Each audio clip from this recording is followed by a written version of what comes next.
Never happened before for me. Cool. All right.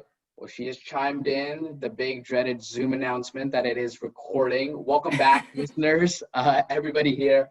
And I think every time we start the show, people get really excited. I'll tell you why, because we love starting these shows with irrelevant, dumb, fun facts.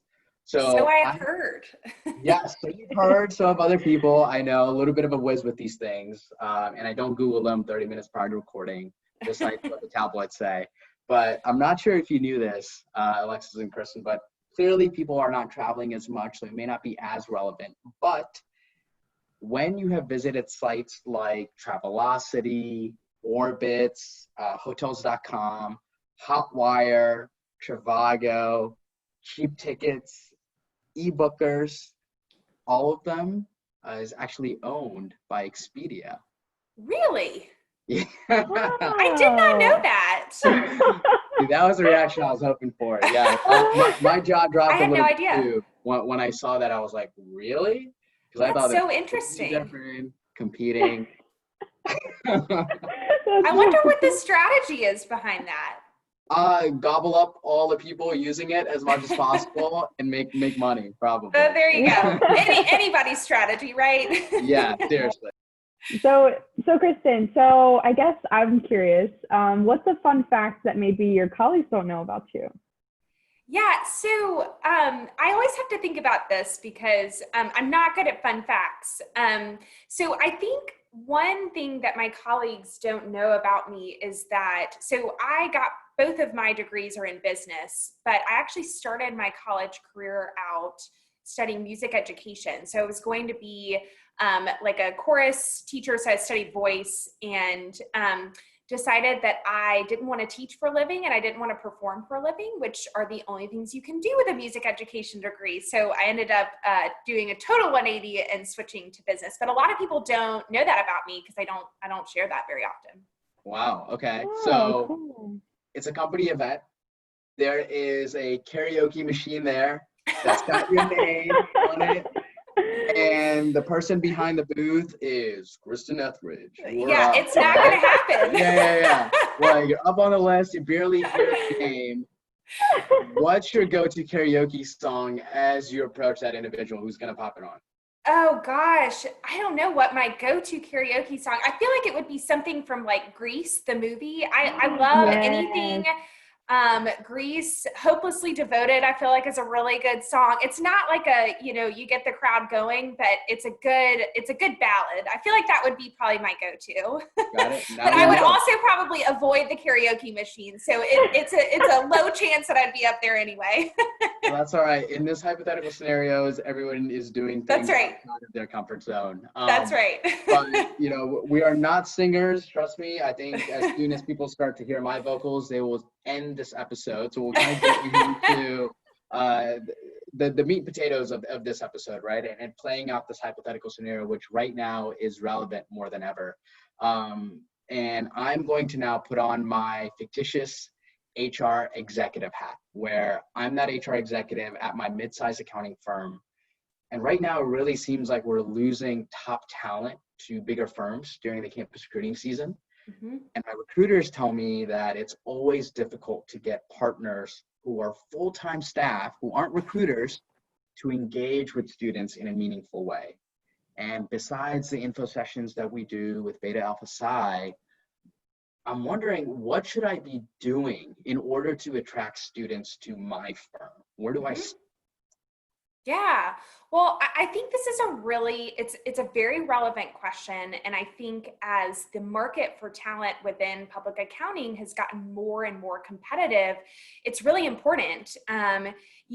We as regional firms don't have the brand recognition nationally that the Big Four or some of the larger firms do. And so it is a really important question to figure out how you can maintain a good brand presence and engage with talented students in a meaningful way, and also have your people invested in doing that. Because what we at Bennett Thrasher have determined is that that is our most successful pipeline, are the students that we recruit on campus and then end up staying with us for a large amount of time. And so I think there's a couple of different things that are important when you're asking yourself this question. If you are a recruiter or director of talent, whatever your title is at a regional firm, there's a couple of different things that you'll want to do when you're asking yourself this question.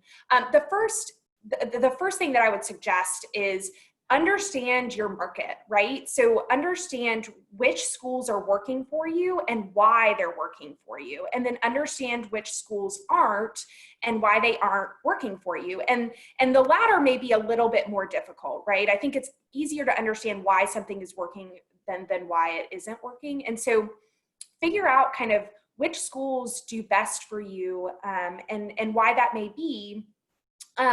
For example, with Bennett Thrasher, we're located in the Atlanta Vinings area, and one of our most successful schools for us in terms of pipeline is less than 15 miles away.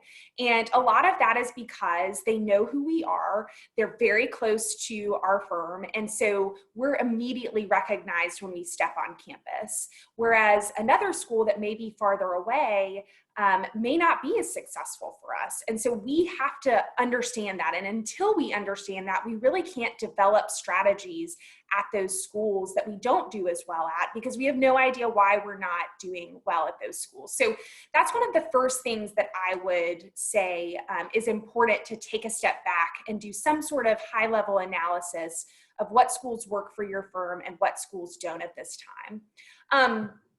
The next thing that I would say is understand that the recruiting market right now is year-round. So it used to be, when I started in this field a little over 6 years ago, it used to be that the fall was everything. You went to the fall recruiting fairs, and then you got your interns for the next year, and you were done until next fall.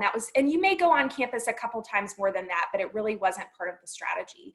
And about 3 to 4 years ago, I would say there was a big shift in regional and smaller firms understanding kind of what I call the Big Four model, which is talk to the students early, recruit them all year long, and then nab them for the following year's internships. And so understanding that your strategy can't just be for the fall, it has to be year round. And you have to plan for the fall, but you also have to plan for spring recruiting. You have to plan for summer leadership conferences, and then really take advantage of the summer leadership conference so that when you get to the fall, you've already made offers for the following year, and you can start to focus more on the next year's conference in the fall. You have to kind of be like a year in advance almost, which is a little bit crazy, honestly. And so that's one other thing that I would say is important once you've understood kind of what works for you on campus and what doesn't work for you on campus. So real go quick, ahead. to dive into that, right? Going back to understanding your market. So you talked about identify, hey, which schools work for you and why? And the second thing is which schools don't work and why? Mm-hmm. Are there any common metrics that you look at to assess, hey, these should be my driving forces, this true north, besides just a number of hires that tell me a good health check on whether or not a campus is working? Yeah, so I would say don't even look at number of hires. I would say look at number of offers, because that's the metric that we use to determine whether or not a school is worth it. Because when we make an offer, that means, hey, student, we think that you would be a good fit for BT, and we think that you would be successful. Whether or not they accept is completely out of our hands. In fact, a lot of times it's factors that we have no control over, like they're from a different state and they end up moving back there and we don't have an office location, or they end up going into a service line that we don't offer. And so there's only so much we can do to get them to accept. And so what I would encourage for firms to do, which is what we have done, is take the last 3 years and break it out into school, and then how many students at each school you gave an offer to. And then the other piece that we looked at is how much we spend financially at each school, and then how much we spend in time, which can always be a little bit iffy, but it's at least a good kind of foundational measurement, which we use billable rate as that kind of metric. And then we break it out into cost, quote unquote, per offer. And what we found is at some schools, our cost per offer is like $20,000 because we've only offered 3 or 4 students in the past 3 or 4 years. And then we have schools that the cost per offer is $1,000, which we're willing to invest that in students that do really well. And so I think that'll help firms kind of just get a high level view of where am I investing my time and how am I determining that these students are worth our offers. And if we're getting a lot of offers out of a certain school, that cost per offer is going to go down. And it's likely that that'll help you figure out why you're successful at certain schools and maybe not successful at other schools. It kind of helps you, it jumpstarts that question. Yeah, because I mean, because you're right, the number of hires, it can be so deceiving almost, and it takes a long time to actually get the data, first of all, right, and then have that data tell you a story versus the offers. That's more in line with your timeline, and then you're not waiting on the candidate, and you can sort of kind of play with the metrics there. I love that. right. I think we got a little bit of a soundbite just there. It's like, okay, don't do this, do that instead. Right. And the idea of recruiting, like sort of this market is year round now. And you talked about, hey, talking to the students early, and it's this idea where you're nurturing the candidates, right? Mm-hmm. For partners that I bring down who necessarily aren't 24/7 recruiters, who are, they're given this task of, I need juniors going into their senior year who are CPA eligible, 5-year program, and they'll go to the checklist. So they're meeting the freshmen and sophomores. It's like, all right, talk to me later next year. Right. What would be your advice there? And as far as if you were dealing with a full-time, colleague that was like that, how would you coach them when talking to students that may not be eligible right then and there about the opportunities that your firm has? Right. And I think that's very, very common because it is our job as the talent acquisition team to know that stuff, just like it's the partner's job to understand tax and audit. People don't come to me for taxes. They come to them, and people come to me for recruiting stuff. And so I think it is important to do a couple of things. One is identify people in your firm who are actually interested in recruiting. I think it's really tempting to just pull alumni into events. And those alumni may be great in terms of talking to the students about their experience, but they honestly might not be interested in the talent acquisition process as a whole, right? They're good for one happy hour, but ask them to interview and they're like, oh no, I'm not going to do that. And so identify who is actually interested in participating on recruiting events. Secondly, meet with those people ahead of time. So don't get to the career fair and say, all right, guys, we have 5 minutes before the fair starts. Here's everything you need to know about the recruiting process, the interns, what we're looking for, summer leave. That's too much. That is way, way, way too much. And so understand that you probably need to meet with them beforehand. And then we also make one-page cheat sheets about just important things to know, not only about what we're looking for, but also facts about the firm.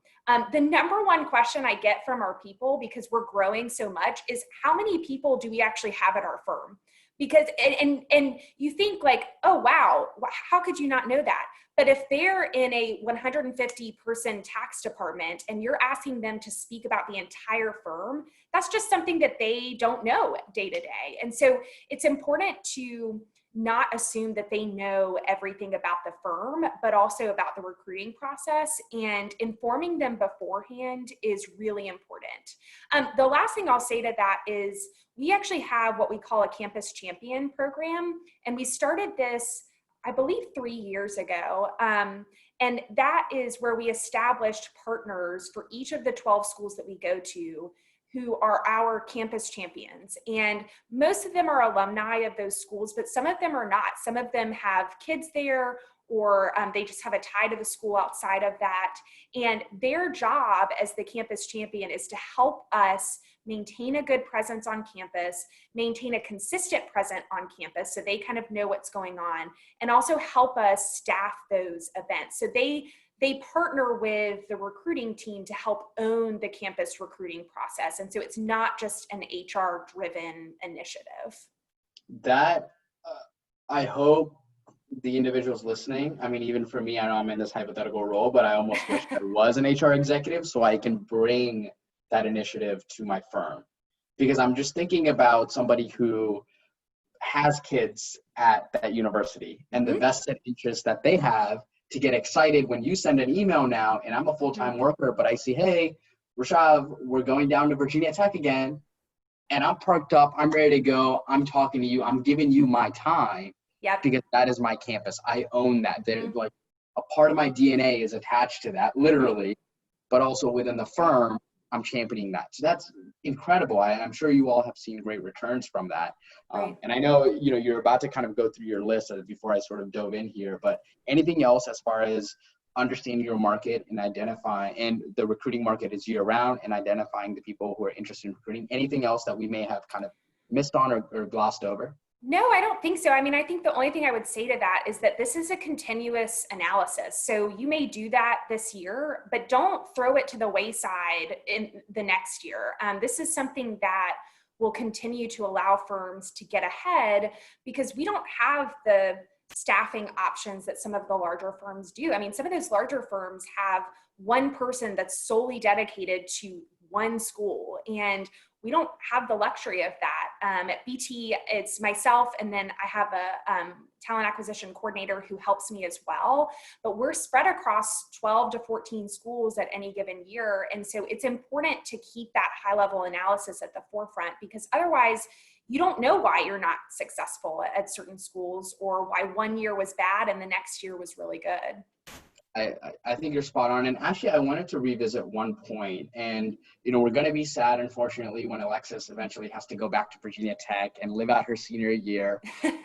But Alexis, I'm curious, right? As a rising senior, you're engaging with a lot of employers, and probably will be doing so when you go back to school. And in that mix, you'll probably be talking to full-time executives, people that aren't recruiters. How do you feel whenever you come into a scenario and they just don't really know their numbers, they don't really know how many people work at the firm, they don't, like, when you ask, like, hey, can you tell me a day in the life of what you do? It's like, oh, I've got my team, and it's not dense. Like, how does that make you feel as a student when hearing that message? Yeah, no, that's a good question, because I think as students, we prep so much for these like fairs or for certain like sessions with questions. And then when we show up and we have all these questions and they're like, oh, and they can't give in detail, that kind of, it does kind of like, okay, well, and it's just kind of like asking for more. And so that's where it gets a little confusing for the students, like, well, we were prepared. So yes, I can definitely see where coming prepared with the facts and prepping partners or prepping whoever the recruiters to come in for the students, how important that is. Because I think, yeah, it's putting up that prepared and just ready face, ready to go to talk to students with the prepared information. So yeah, definitely important. I love it. And I think, at Recruiting You, we like to keep things really short, sweet, straight to the point. And because frankly, if you're a firm that's feeling this, you have a lot of work to do, but there's a good game plan out there right now. And Kristin, I'll quickly summarize it all, but you let me know if I missed anything really quickly. So the first step I've got, it's really understanding your market. And I think there's a two-prong approach here. What I heard from you is identify which schools work and why, but also which schools didn't work and why they didn't. And some of the metrics that drive that isn't necessarily the number of hires, but looking at the number of offers that were given, how much money you spent at that school, also the time. So that way you're able to get a metric known as cost per offer, not necessarily the cost per hire.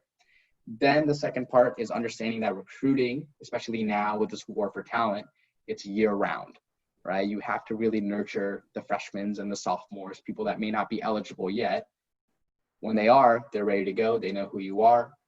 And then the third thing is when bringing on other colleagues or full-time executives to talk to students, it's as simple as identifying people first who are interested in doing that. Right. Like, do they want to do that? And making sure that I'm meeting with them ahead of time is what I've got. I give them a one-page cheat sheet, so that way we're not assuming that they know it all. And Alexis said, I think you brought up a great point, Alexis. You were spending so much time prepping, and you have a list of 20 questions to make that conversation really fruitful. And if they can't even answer the first few, then it's just a bad candidate experience. Mm-hmm. And then that third bucket, Kristin, this was pretty awesome, and we haven't heard this, is the Campus Champion Program.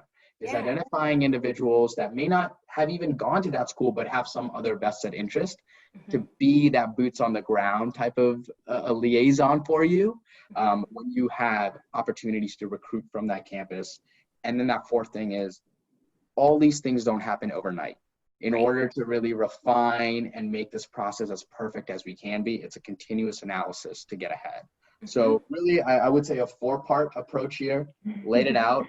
It's dense. It's a lot of work, but it's needed because you're really helping students make one of the biggest decisions of their lives, at least in the stage that they're at. Anything else that I might have glossed over or missed? Anything I might have missed in the summary from your end?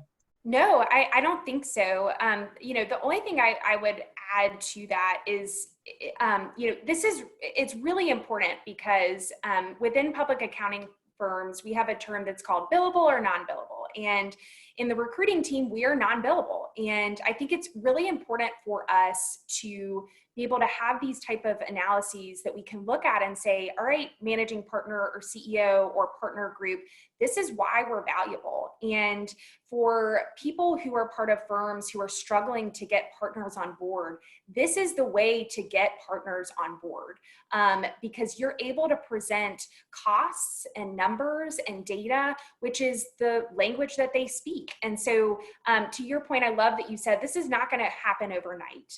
These type of analyses took us about 1.5 years to really do. And so, give yourself some grace in that, you can't turn around tomorrow and do it all. But my guess is a lot of firms already have this data. And so it will be relatively easy to kind of kick it off. Yeah, especially I think even looking at cost per offers and going back 3 years or so, that's probably something, whether it's somebody that manages your systems or if you're tweaking around in your ATS, you should probably have that data readily available. Right. Yeah, but either way, I mean, I'm looking at a page worth of notes if it doesn't disappear on me because of the background. Just so in my hypothetical mid-sized accounting firm, they're getting an earful and we're going to hit the ground running when it comes to fall recruiting. Thank you so much for coming on board. I think this was hands down, one of the more tactical, like here's the 1, 2, 3 step. I'm a procedural learner. I think a lot of individuals are, and we just need to kind of take it one step at a time and we'll get through it. So Kristin, thank you again. Alexis, Thank you. as always, for student Thank voice. you guys. This was awesome. Thank you. Thank you. Alrighty.